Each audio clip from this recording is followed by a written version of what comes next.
Hey everyone, आप सभी का स्वागत हमारे यूट्यूब चैनल में। तो जैसा कि हमने लास्ट एपिसोड में देखा था, उस फैंटम मॉन्स्टर को लेने के लिए विविन की जो सिस्टर होती है वो उन पे अटैक करती है। लेकिन यहाँ दुवी की चतुराई के कारण वो इसकी सिस्टर से तो यहाँ बच जाते हैं और आगे जब वहाँ से वो भागने की कोशिश करते हैं तो वो उनका ड्रैगन अचानक से एक आइलैंड पे गिरता है, जहाँ हमने देखा था कि अब सिर्फ वही दोनों हैं जो उस पूरे सुनसान आइलैंड में फंसे हुए हैं। तो ये थी अब तक की कहानी और आगे एपिसोड शुरू होता है। यहाँ पे विविन के ड्रैगन के गिरने पर वो भी घायल हो चुका था और जैसे ही विविन उसे हील करने जाती है, यहाँ देखती है कि वो अपनी शक्तियों का यूज नहीं कर पा रही थी।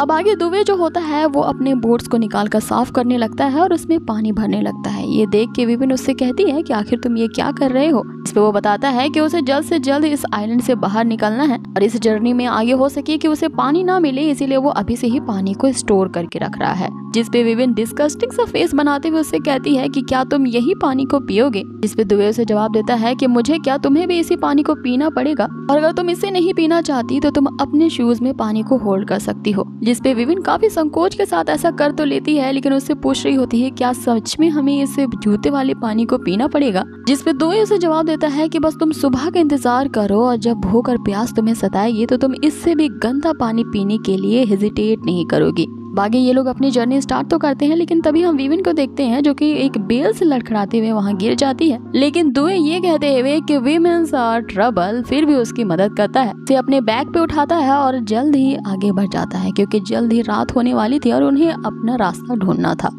अब काफी देर हो जाती है उन्हें उस जंगल में भटकते हुए। यहाँ पे जो दुए होता है वो इस दिन के उजाले में ही चारों तरफ ढूंढेगा कि कहीं उसे बाहर निकलने का रास्ता मिल जाए। शाम होने से पहले उन दोनों को अपने ड्रैगन के पास वापस आना था क्योंकि ये आइलैंड बहुत ही खतरनाक और मिस्टीरियस होता है और उन्हें ये पता नहीं कि कब उनकी तरफ खतरा बढ़ के आ जाए, क्योंकि उन दोनों के पास अब ऐसी एबिलिटी नहीं थी कि वो अपने आप को प्रोटेक्ट कर सके। अब जंगल में काफी देर भटकने के बाद यहाँ विविन सोचने लगती है कि ये दुवे जैसा बाहर से दिखता है वैसा नहीं है, ये जरूर अकेले चलते चलते काफी थक गया होगा। और यहाँ विविन की दुवे के खिलाफ पूरी तरह से फीलिंग चेंज हो जाती है। यहाँ वो उसके बारे में दूसरे नजरिए से सोच ही रही होती है शर्माते हुए कि तभी अचानक से उसके हाथों में वो जो पानी वाला शू था और इसी बात को वो झिझकते हुए यहाँ दुवे को बताती है कि मेरा जो जूता है वो कहीं दूर ही गिर चुका है। जिसपे विविन उसे डांटता है कि तुम बेवकूफ ही रहोगी और यहाँ पे सीन कट होता है। आगे हम यहाँ विविन की ही सिस्टर को देखते हैं जो कि अपने ड्रैगन ऑक्ट के ऊपर सवारी कर रही होती है और यहाँ वो उनका पीछे करते हुए उस आइलैंड के ऊपर पहुंच जाती है।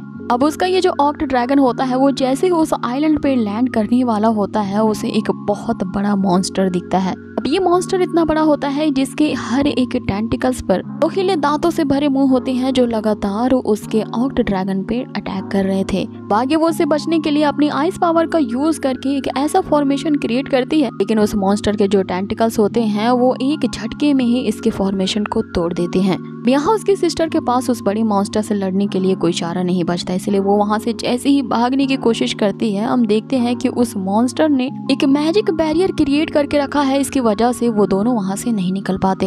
अब आगे हमें वो भयानक सा मॉन्स्टर दिखाया जाता है जो लगातार उसके ड्रैगन को खाने की कोशिश करता है, जहाँ पे वो कामयाब भी हो जाता है और हमें एक बड़ा ही भयानक सीन दिखाया जाता है। वहाँ पे उस मॉन्स्टर के हम मुंह को खुलता हुआ देखते हैं और वो ड्रैगन उसके मुंह के अंदर चला जाता है।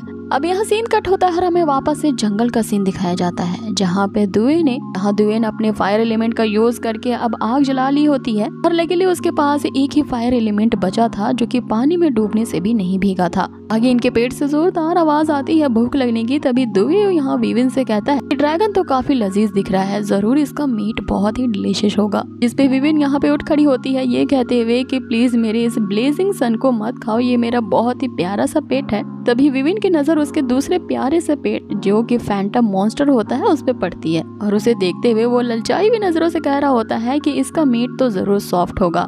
जिसपे विविन उसे कहती है कि इसे तो मेरे टीचर ने गिफ्ट दिया था, तुम तो इसे डेफिनेटली नहीं खा सकते। इस पे दुवे से कहता है कि शांत हो जाओ, मैं बस मजाक कर रहा हूँ और मैंने उस फॉरेस्ट में कुछ एडिबल प्लांट्स को ढूंढ लिया था खाने के लिए। उसी वक्त हम देखते हैं कि विविन का जो ड्रैगन होता है वो जोर जोर से चिल्लाने लगता है। इस पे दुवे के पूछने पर विविन उसे बताती है कि जरूर इसने कुछ ऐसा देख लिया है जिसकी वजह से ये काफी डर गया है। यहाँ पे दुवे काफी ज्यादा क्यूरियस हो जाता है ये जानने के लिए कि आखिर इतने से बड़े को ड्रैगन को जिसने डरा दिया है ये आखिर किस चीज के दहाड़ने की आवाज है।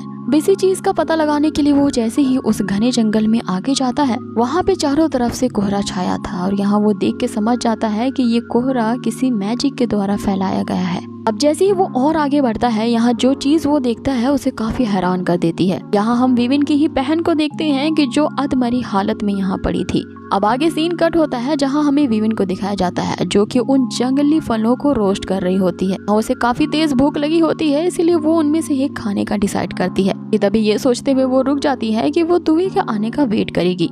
अब आगे उसे दुए भी दिख जाता है जो कि उसकी बहन को अब की बार अपनी पीठ पे लादे हुए ला रहा था। यहाँ हम दुए को कहते सुनते हैं कि ये दोनों बहनें तो काफी ज्यादा भारी हैं और लगता है मेरे लिए बस अब यही काम रह गया है कि इन्हें मैं अपनी पीठ पे लाद करके ढोऊं। अब यहाँ दुए पूरी तरह से एग्जॉस्ट हो चुका था और वो विविन से कहता है कि अब ये तुम पे मैं डिसाइड करता हूँ कि तुम यहाँ अपनी बहन को बचाना चाहती हो या नहीं। इधर हम विविन को देखते हैं जो कि अपनी सिस्टर को बड़े ही प्यार से उठा रही होती है, लेकिन यहाँ उसकी सिस्टर के कुछ ना बोलने पर वो काफी ज्यादा घबरा जाती है और इवन की रोना भी स्टार्ट कर देती है, जिसपे यहाँ दुए को काफी ज्यादा बुरा लगता है उसके लिए और वो जाता है और उसकी बहन को एक जोरदार थप्पड़ लगाता है, जिसपे उसे होश आता है और जैसे ही वो इन दोनों को देखती है चिल्ला के उनसे कह रही होती है कि तुम लोग यहाँ पे क्या कर रहे हो। फिर इवन वो और भी ज्यादा सरप्राइज हो जाती है और ये कहती है कि एक मिनट रुको, मैं यहाँ क्या कर रही हूँ। तभी उसे अचानक से याद आता है कि उसका जो ड्रैगन है वो उस मॉन्स्टर का खाना बन चुका है और इन सभी का इल्जाम वो दुए पे ही लगाती है। ये सब तुम्हारी ही गलती थी और तुम ही चेस करने के कारण मेरा जो ड्रैगन है उस मॉन्स्टर के हाथों मारा गया।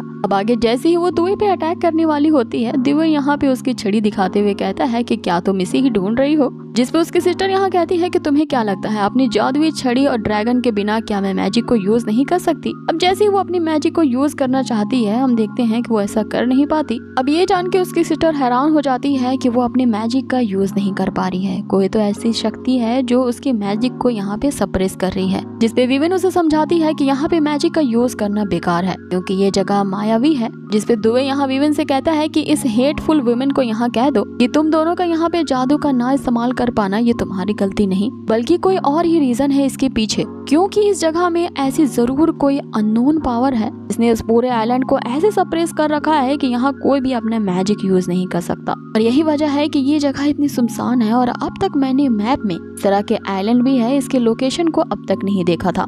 यहाँ दुए उसकी बहन की तरफ इशारा करते हुए कहता है कि तुम मिस मैजिशियन अब तुम मुझ पे किस तरह के जादू को कास्ट करोगी, जिसपे वो एक जोरदार किक लगाते हुए उसे कहती है कि भले ही मेरे पास मेरा मैजिक नहीं है लेकिन तुम मुझे यहाँ बुली नहीं कर सकते। और ये किक ना तुम्हें जिंदगी भर याद रहेगा कि किसी मैजिशियन के सिस्टर से पाला पड़ा था जो कि एक 7th लेवल की शॉर्ट मैन है और मुझे विविन की तरह कमजोर समझने की गलती मत करना। दूसरी तरफ हम दुए को देख रहे थे जो बेचारा दर्द से कर्रा रहा था गलत जगह पे लगने के कारण। तो गाइस इनकी इसी नोक झोंक के साथ हमारी इस एपिसोड का पार्ट यही फिनिश होता है। बहुत ही जल्द मिलेंगे इसके नेक्स्ट पार्ट में। सो बने रहिए हमारे इस चैनल के साथ और कर दीजिए इसे like share and subscribe. Till then take care, stay healthy, bye.